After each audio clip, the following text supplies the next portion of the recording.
Thank you for being here. Oh, it's great to be here, guys. Thanks for having me. Great. So we want to definitely start with a few questions that we have about your UBI platform. Anuj, you want to take it? Sure. Yeah. So, one piece of the whole UBI platform that I found really interesting was this idea of a digital social currency that you want to implement in parallel with the current economy. Yes. Yeah. It's So, vital. One thing that I find really interesting about calling it a parallel economy is you say that initially it would be set up and funded by the government. So it kind of feels like there would be a very natural intersection between these two. And I kind of want to better understand why you think differentiating the social currency from standard Dollars. currency, sure, Yeah. why that would be a valuable thing. Well, we're working on building the digital social currency independent of government, actually. I mean, like when I wrote the book, and I think it's most effective if I become president and then we can work with the government because it would spur adoption more quickly in some sectors. But here's the state of affairs. So we have GDP, it's going up and up, and we're like, oh, that's great. But then you look and realize that GDP does not actually include many Americans increasingly, that you can get rid of 3.5 million American truck drivers, and that'll actually be good for GDP because we're like, oh, look, we just are about to save billions and billions and increase efficiency. Mm-hmm. And so we need to create a new set of measurements that actually correspond to human well-being. Mm-hmm. Things like median income or mental health and freedom from substance abuse, childhood success rates, environmental equality, proportion of elderly in quality situations, and on and on. Mm-hmm. So the first issue is that we have this archaic way of measuring economic progress, GDP, that we made up during the Great Depression less than 100 years ago, and it's going to lead us to doom because we're going to be like, oh, it's great. We're going to be cheerleading it even as our economy and our society goes off a cliff. So then you look and say, okay, here are these other things we value. The question is, how do we get people to behave in ways that increase those outputs? So let's call it childhood success. Let's say you had people who are investing in helping children succeed. And right now, the market has a very, very fuzzy evaluation of that value. It's like, we'll pay teachers a certain amount, too little in my opinion. You pay sitters, pay nannies, things like that. So you have three ways you could approach the fact that there's all of these missing activities that you want more of. And you have to look too and see that all these activities are actually plummeting right now by the numbers, where Americans spend less time socializing, where our social capital is dropping. And so you could do nothing, which is our current plan, which will just continue having things get worse. You could start paying people money, which is what you're suggesting. But then I would suggest that paying people money to nurture children or take care of the elderly actually has some real perverse effects over time and would also be very costly.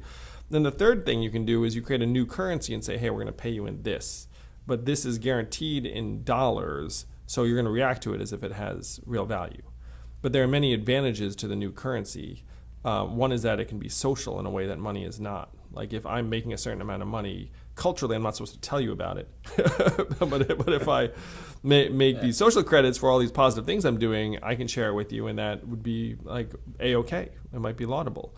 The other thing is that if you have all of these currencies built up, you only need a certain reserve to redeem it at any given point in time. Like I have 200,000 Amex points right now. How much does that cost Amex? Nothing right now, because I have this balance that makes me feel good. But if you had to pay me in dollars, that's another story. Then I would have gotten all that money, and then the impact of Amex is much higher immediately. So there are these benefits to having a new currency that are really significant over trying to pay people in money. But the challenge, though, is that we're going to have many Americans who don't have market-based opportunities. Again, you have these 3.5 million truck drivers, their economic value goes to zero. So we need to create a different form of economy very fast. But with things like taking care of children or taking care of the elderly, there's already jobs for that, right? There's already people that are getting paid money. Oh, are there? So my wife is raising our two children.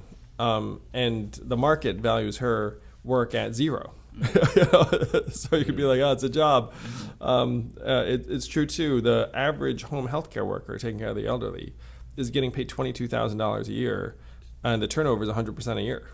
So, like if we think if we think the market's going to figure out how best to optimize for these things, it's going to disappoint us unless we change things significantly. I guess my question is, how do we get people to actually buy into the value of this social currency, right? Well, again, if the government were to say, hey, one social credit equals $1 and you can trade it in at any bank, then you'd be like, well, I guess it's really $1. Maybe you do it once just to test it out. Like you'd get 100 social credits, you'd go turn it into $100, you'd be like, yeah, I guess that works. It's almost like the gig economy in a different way that's not paying you by the dollar. Like Uber, you drive around, you pick up someone's groceries, you drop it off, you get 10 social credits. Yeah, you're right, Andre. It's spot on. More 94% of the jobs created between 2005 and 2015 were gig economy jobs, temp jobs, contractor jobs. It's a lot of jobs. So one of the problems we're facing right now is that we have this screwed up health insurance system that's based upon people having full-time jobs and benefits. And then there aren't new jobs that will give them those benefits. So one of the things we need to do is nationalize healthcare. We need to move towards a Medicare for all single-payer approach. But that is the right approach, Andre, where you say, hey, there are these people, and then you can help your neighbor, you can volunteer, you can tutor a kid, and all of those things. Essentially, you end up building this parallel gig economy around things that are really wholesome and help move society forward. Isn't that beautiful? That sounds beautiful, yeah. And it's very, very achievable. I think there's a lot of people who actually could totally do this. I feel like stay-at-home moms who have an hour or two, or even just people who work part-time somewhere, who can, just like people who drive Uber, who could be doing something else to be raising more money for themselves. That's exactly right. Again, 94%. Yeah, and again, 94% of these new jobs have been in the gig economy, so you have to lean into that. Because one of the dangers is that we cling too long to this archaic 9 to 5, show up, pay you this, labor X. Which is the danger, because right now there are people in the government who are talking about that as the solution, and that seems to me to be a total disaster. If they were the government's just going to pay people to stand around, more or less. I mean, they'll do a little more than stand around, but not that much more, in my opinion.